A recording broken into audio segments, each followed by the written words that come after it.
I came here this evening and I argued that it is wrong to intentionally kill an innocent human being.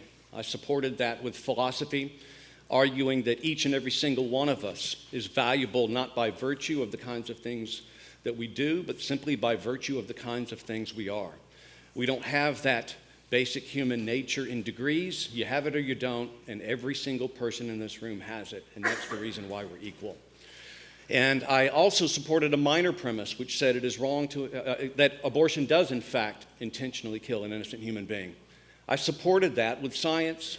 It led me to the conclusion that abortion is therefore wrong. I was very straightforward with you this evening. In contrast, it is my view that my opponent was extremely evasive. And to understand the implications of his evasiveness, I would ask you to just entertain a final thought experiment. I want you to imagine that a man is accused of going to Chicago and taking a gun and killing his brother. He's a suspect, and he is brought in to be questioned by the police. And he says he's never been to Chicago before. And suddenly the police produce receipts suggesting that he has, in fact, been in Chicago. And then he changes his defense, and he says he has never had a gun. Well, the police managed to produce receipts that indicate he's purchased several. So he shifts to a final defense saying, I don't have a brother. And then all of a sudden, the police produce the birth records and show that he does. By the time he gets to his third incompatible explanation, you realize that he absolutely has no defense whatsoever. And that was glaringly obvious when Dr. Parker talked about the issue of what gives humans value. Sometimes he talks about legalism. Sometimes he talks about sentience. Sometimes he talks about general level of development. It seems that he cannot make up his mind. And so that leaves us, I think, with two very fundamental questions. Number one, what is your obligation?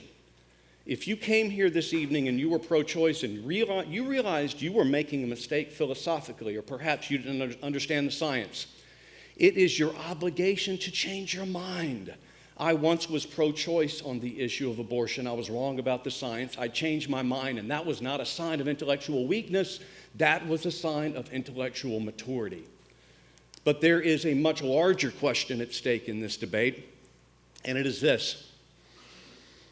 Are we all equal?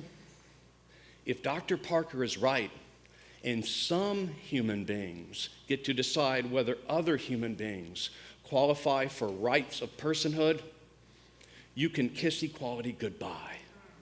None of us have it. But if I'm right, and our value is grounded in our basic human nature, and no one can take it away from you, you can walk out of this auditorium and you can speak about equality and it can have meaning because it is grounded. And you understand that my view is grounded in the Declaration of Independence that reminds you that your right to life and your human value don't come from other humans. And that's why other humans cannot take them away. Thank you.